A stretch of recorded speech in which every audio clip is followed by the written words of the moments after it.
O racismo é qualquer pensamento ou atitude que separam as raças humanas por considerarem algumas superiores a outras. Recentemente, 2 casos de racismo chamaram a atenção no futebol. O caso do jogador Tinga, do Cruzeiro, que foi vítima em uma partida pela Libertadores da América, e do juiz gaúcho Márcio Chagas, que teve seu carro depredado após um jogo aqui no Rio Grande do Sul. Mas os casos de racismo são inúmeros e muitas vezes passam despercebidos pela gente. Nós vamos debater então esse assunto agora no programa Em Pauta com Humberto Kesky, sociólogo, e também Eduardo Tamboreiro, coordenador da Coordenadoria de Políticas Públicas de Promoção da Igualdade Racial aqui de Novo Hamburgo. Primeiramente, muito prazer em recebê-los aqui nos nossos estúdios. Prazer é nosso. Eu falava agora que muitas vezes o racismo ele passa velado, né? E muitas vezes a gente fala que o Brasil não tem racismo. Essa realidade, professor,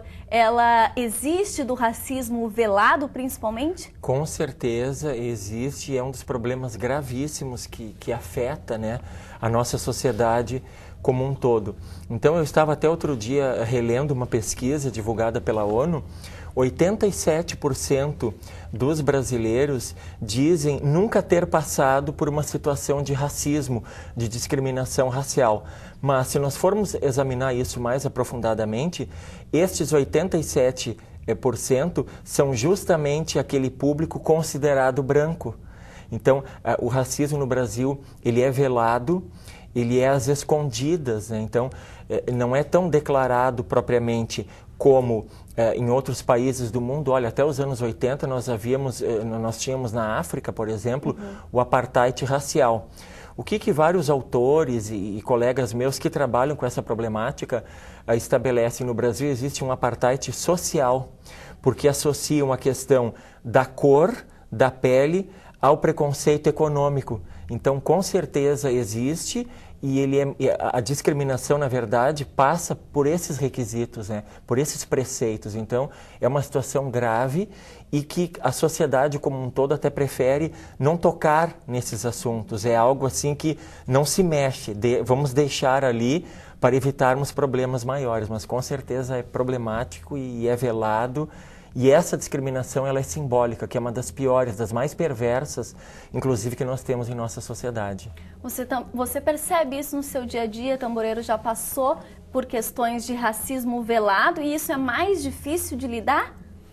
Ou é tão difícil quanto? Na verdade, a sociedade brasileira, o racismo faz parte da estruturação do país.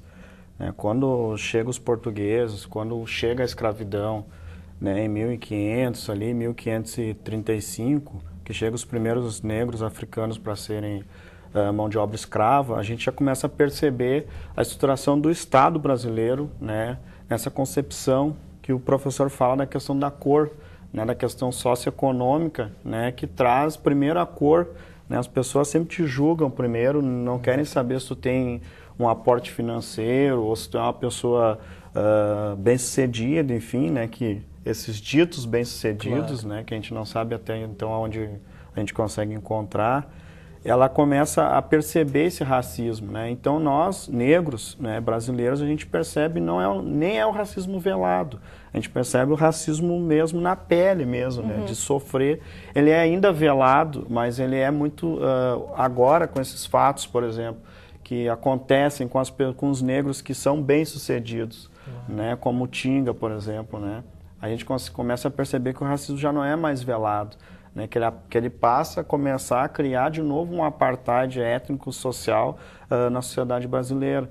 Então a gente tem tentado de várias formas combater esse racismo, que a gente chama de racismo institucional, né, que ele está presente dentro das instituições, né, seja elas de futebol, seja elas no poder público, seja elas na universidade, ela está muito presente nas instituições, né. Então esse racismo institucional hoje que é mais perverso do que simplesmente uma discriminação qualquer na rua, né. Essa falta de oportunidade para os negros brasileiros é muito mais perverso que o racismo velado. Bom, esse caso do futebol é bastante interessante, né? Até porque há um tempo atrás não existiam negros jogando futebol e hoje eles acabam sendo maioria ou tanto quanto aqui no Brasil. E mesmo assim a gente vê esses casos tão explícitos. Vocês acreditam que com a Copa, com esses casos que vieram à tona, isso, pelo menos dentro desse âmbito do futebol, ele pode ser amenizado, talvez?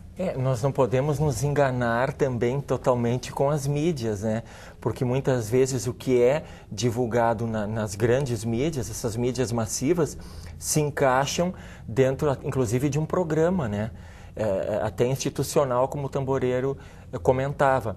Então, alguns casos vêm à tona para apontar este problema, mas isso não significa que o problema de fato esteja sendo resolvido ou solucionado, né?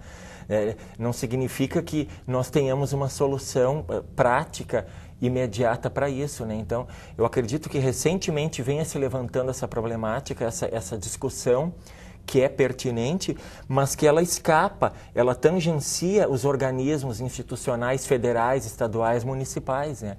Então, por que se pensa em um programa, por exemplo, de educação básica, de saneamento básico, e por que não se pensa em um programa de igualdade social e racial, né? Muito recentemente vem acontecendo isso. Não é algo que seja tão óbvio assim, né? E o futebol ganha notoriedade em função de salários altos, enfim, claro, uma série de outros elementos. E é claro agora as questões raciais aí da semana passada, né, com esse jogador. Então é um problema que está enraizado realmente na nossa sociedade. E até é importante lembrar que o jogador de futebol, ele é talvez o mais visado num time de futebol, mas também é o que mais sofre, né? E no geral é o que menos ganha, que a gente tem as exceções, assim, tem aquele que ganha muito, né, o Neymar, mas a maioria dos jogadores negros não são muito bem assalariados, né? E outro dia o Vanderlei Luxemburgo chamava a atenção disso, aonde estão os dirigentes nos clubes de futebol negros, porque se os jogadores são a maioria negros, e justamente isso justifica porque são os que têm mais força, são os que têm mais preparo físico, podem correr muito mais.